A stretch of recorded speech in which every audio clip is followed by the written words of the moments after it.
what your organization is. Okay, guys, I'm a congressman from the state of Washington. And let me just respond to this question that was just asked, which is, do we think the court will actually rule that this statute is unconstitutional? I think it's still too early to say. I think they expressed a diversity of points of view.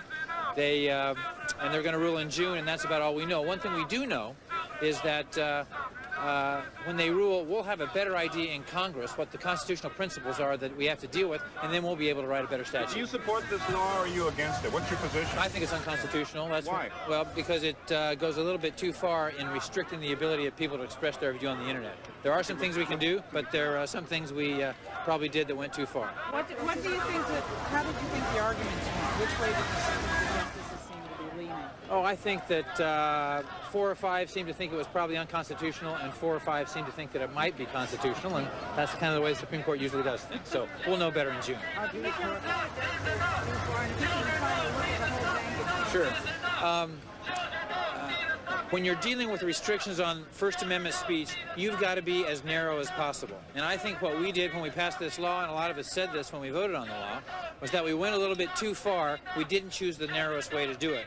We want to protect people, our children, from improper speech on the internet or inappropriate speech for them, but you've got to do so in a way that lets adults do what is constitutionally permitted. So I think that was the main problem. What is the danger in going too far? What is Well, the court has ruled there's a constitutional right of adults to have access to speech that some people might consider indecent. We need to be able to protect children from that, but under the court's precedents and under the First Amendment, there's a constitutional right for adults to have access to that.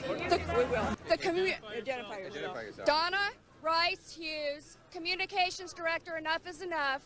The Communications Decency Act does not ban indecent material on the internet. It only requires that adults take good faith, reasonable efforts to restrict it from children, just in the same way that they must restrict it from children in the print and the broadcast medium.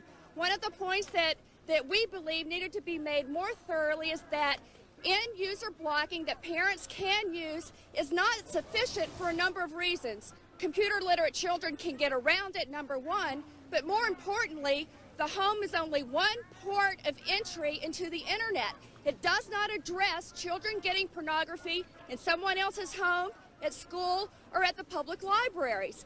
The government needs the legal tool to prosecute a pedophile who knowingly sends Penthouse magazine to a child. Without the CDA, there is no legal tool for that.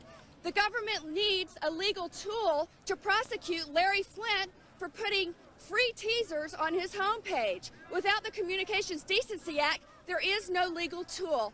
In order to achieve a safe internet, it is important that we have a partnership between the legal community, the technological community, and the public. What did you think? Thank you. Bruce, how'd it go? Well, Get the umbrella out of there. get it out?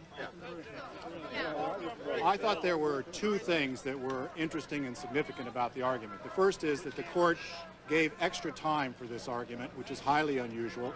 And the second is that several of the justices showed that they had done their homework and were trying very hard to learn about what the internet can do and cannot do. And it is critical to our argument that the justices understand what is possible and what is not possible in cyberspace. And the fact that the court has given additional time to understand how cyberspace works and clearly had read the record carefully, I think is an encouraging sign. Is it possible to enforce this act as it was passed?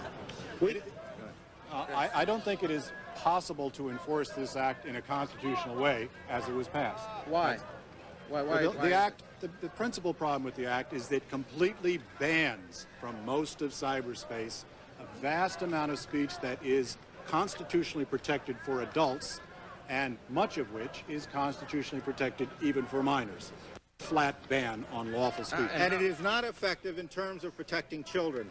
As Mr. Ennis pointed out, and as we pointed out, over 40% of this material is available from overseas, and the only way that parents and institutions can protect their children is to use this kind of screening software, which is readily available on the market and from online companies. It's the only way to balance free speech rights and protect children. How does it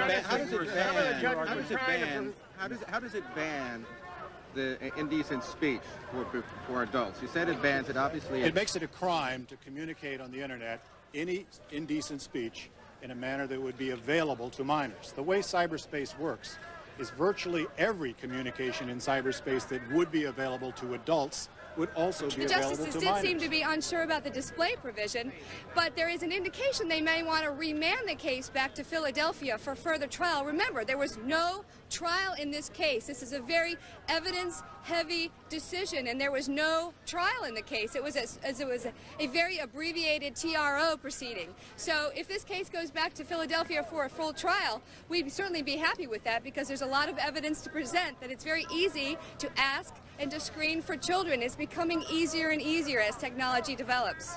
What is your name again and your group? Kathy Cleaver with the CATHY CLEAVER. I'm with the Family Research Council. what about the software that can be used by parents at the site? Go for it. Parents should use the software. Okay, but as a less restrictive means on speech here. Least restrictive means applies only to those means that government mandates through law. Voluntary hypothetical actions on the part of private people can never be a least restrictive means. Least restrictive means only has to do with government action.